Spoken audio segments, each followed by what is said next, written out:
¿Qué tal, amigos? Pues después de una primera semana del Tour de Francia simplemente maravillosa, llegamos a la segunda semana del recorrido de este Tour de Francia 2023. Para mí, el momento clave del Tour de Francia, el final de esta segunda semana con el inicio de la tercera, es donde se va a jugar toda la clasificación general del Tour de Francia, a mi parecer. Así que mucho ojo, que este fin de semana que viene se puede decidir el Tour de Francia 2023.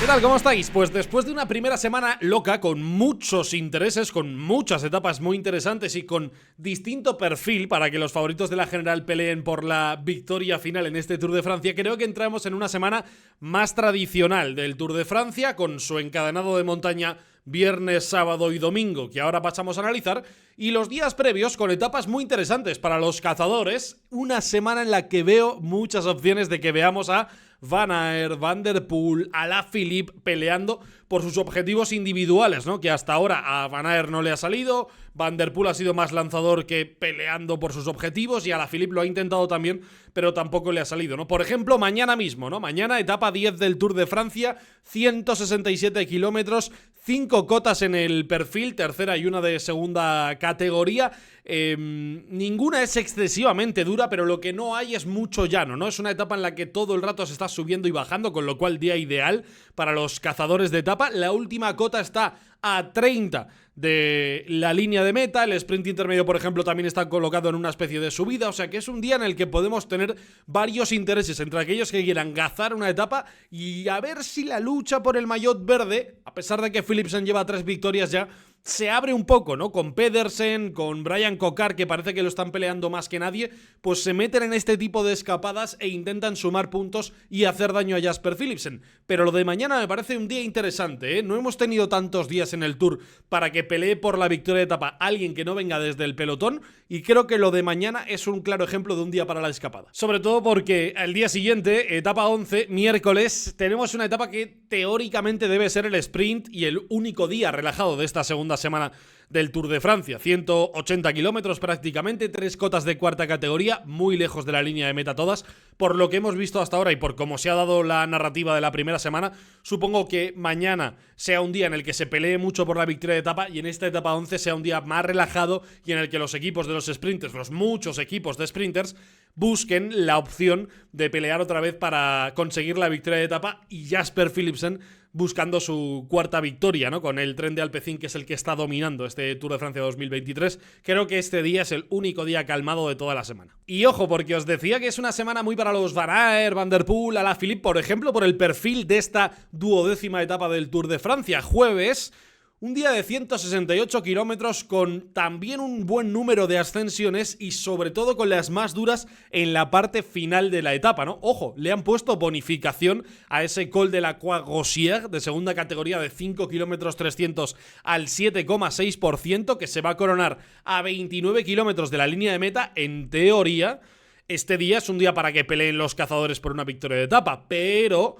estando tan ajustado el Tour de Francia como está, tampoco descartaría que alguno de los dos grandes equipos, o Jumbo o UAE, trate de sorprender al otro.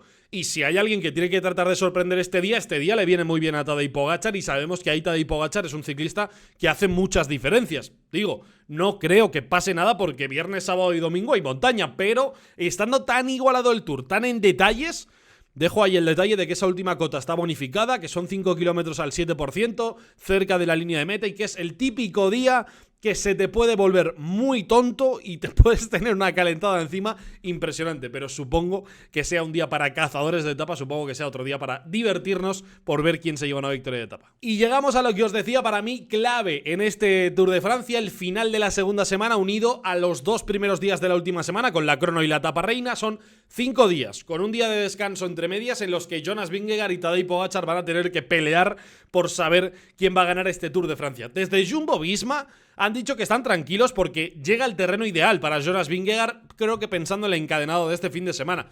Tadej Pogačar ha ido ganando confianza y sigue creyendo que cada segundo que ha ido recortando es una victoria moral, ¿no? Un golpe de confianza a lo que están haciendo.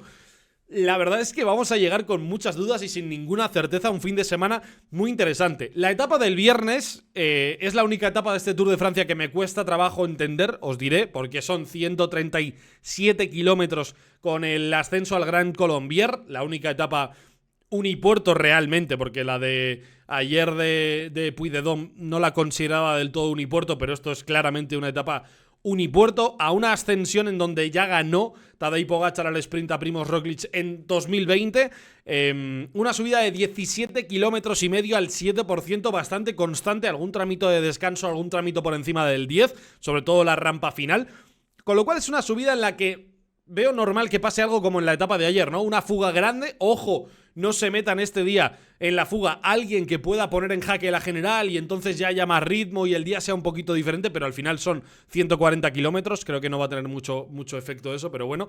Y no me extrañaría que en esa subida final pues veamos algún ataque ya en la parte final de estos favoritos. Ojo, son 17 kilómetros de subida, es una subida muy larga, no es un puerto que, o sea, es un puerto duro sí, pero por cómo está diseñada esta etapa, no debería haber habido mucha dureza previa al ascenso al Gran Colombier.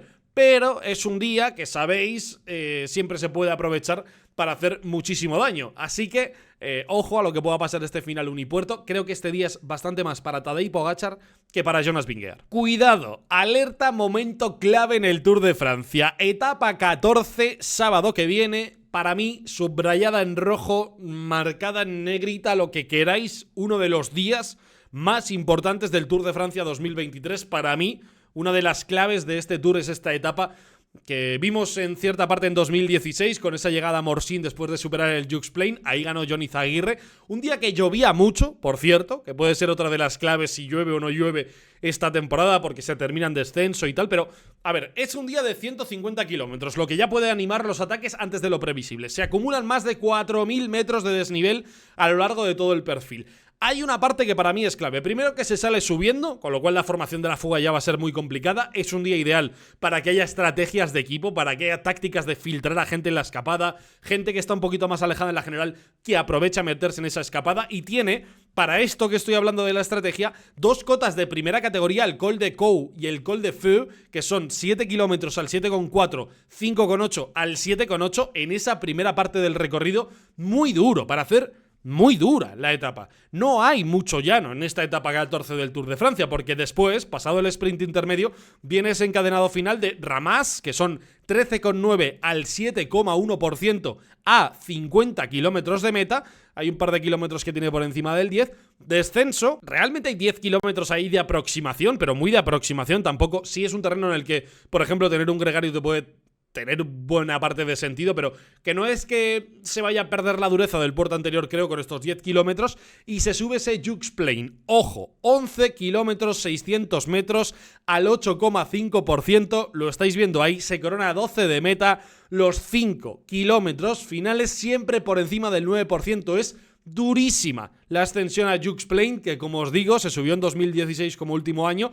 Ese año es verdad que estaba colocada la etapa el día 20, la general ya venía más o menos decidida, pero cuidado a esta subida que para mí es una de las claves del Tour de Francia, por cómo es el perfil, por cómo se puede acumular la dureza, por las estrategias de equipo y porque si Jumbo ha hablado de que este fin de semana le viene mejor a Jonas Vingegaard es porque tienen preparado algo similar a lo de Tourmalet y Cauterets. Y en cuanto a trabajo de equipo, en cuanto a estrategia de filtrar corredores, este día me parece uno de los días más interesantes del Tour de Francia, así que este día, de verdad, repasadito en rojo, no hagáis planes el sábado, duelo claro Vingegaard-Pogačar. Y por si fuese poco, se cierra este segundo bloque de competición del Tour de Francia, etapa 15, domingo que viene, con una etapa con final en Saint-Gervais, a los pies del Mont Blanc. Por cierto, aquí ganó Bardet en ese año también, 2016, para subirse al podio. Con esa victoria consiguió subirse al podio final del Tour de Francia, con un encadenado bastante interesante. O sea, a ver, son 179 kilómetros de etapa, pero los puertos realmente están en los últimos 100 kilómetros, como estáis viendo, ¿no? Vuelve a haber un par de primeras categorías largos, 7 kilómetros al 7,3, 11 kilómetros al 7%, esa Croix de Fri, ¿no? Que está ahí en esa parte ya tercera parte de la etapa, dijésemos, si lo dividimos en 3 partes, me parece bastante interesante. Sobre todo el encadenado final, que tiene una trampa que se llama Côte d'Amerans, porque son 2 kilómetros, 700 metros al 10,9% con rampas del 17%. Es decir, un murazo con un poquito de descenso previo a la última subida a Saint-Gervais, que son 7 kilómetros al 7,7 con la parte más dura en la parte final. O sea, que este día, después de lo que ha pasado en Jux Plain o de lo que haya pasado en Jux Plain, vuelves a tener un día muy interesante con un encadenado muy duro en el que también puedes filtrar corredores, pero aquí creo que la cosa va de los grandes líderes, porque esa subida final a Saint-Gervais con la parte inicial de la Côte d'Amerans se hace todavía mucho más dura, porque si ahí se rompe el grupo, que se va a romper simplemente por la dureza, o sea, sin necesidad de que nadie ataque en esa cota de segunda categoría, el grupo de favoritos va a quedar hiper reducido, ya el daño que se puede hacer en Saint-Gervais es muchísimo mayor. Así que está bastante bien tirada esta etapa final del Tour de Francia de esta segunda semana, porque vuelve a ser un día en el que las diferencias pueden ser enormes entre los favoritos a la general. Si ya hemos visto diferencias abismales en Pirineos y en el Puy-de-Dôme, los Alpes este año en el Tour van a hacer mucho, mucho daño. Y la realidad y lo más bonito de este duelo es que no tenemos ni idea de lo que puede suceder, porque en Jumbo confían en que a Vingegaard el acumulado de montaña le dé una ventaja sobre Tadej Pogačar. Pero también hemos visto a Tadej Pogačar superar este tipo de etapas, no solo el día del Tourmalet este año, sino en otras ediciones del Tour de Francia, como en 2020, que ganó en Le Grand Colombier, y era una etapa más dura que lo que es esta temporada 2023. Es verdad que sobre el papel todos creemos o hemos creído, después de lo de Marie Blanc, que sí, que Vingegaard es más escalador que Tadej Pogačar, pero a ese sentimiento Pogačar le ha acabado dando la vuelta al final de esta primera semana, entonces tampoco parte ninguno como claro favorito, creo, a lo que va a pasar esta segunda semana, pero sin duda alguna el Tour de Francia se va a decidir en este final de la segunda semana con el inicio de la tercera, o sea que mucha atención, porque todos los planes que haya en Jumbo y en UAE se juegan este próximo fin de semana. Pues os leo abajo en los comentarios a ver qué os parece el recorrido de la segunda semana del Tour de Francia. Cuidado que los Alpes van a doler y mucho, cuidado a las explosiones, que el Tour ha empezado muy fuerte, a mucha velocidad y con mucha dureza acumulada para lo que queda todavía por delante, que nos quedan 2 semanas de competición. Así que nos vemos mañana con el inicio ya de la segunda semana y nos vamos viendo en cada vídeo. ¡Un abrazo!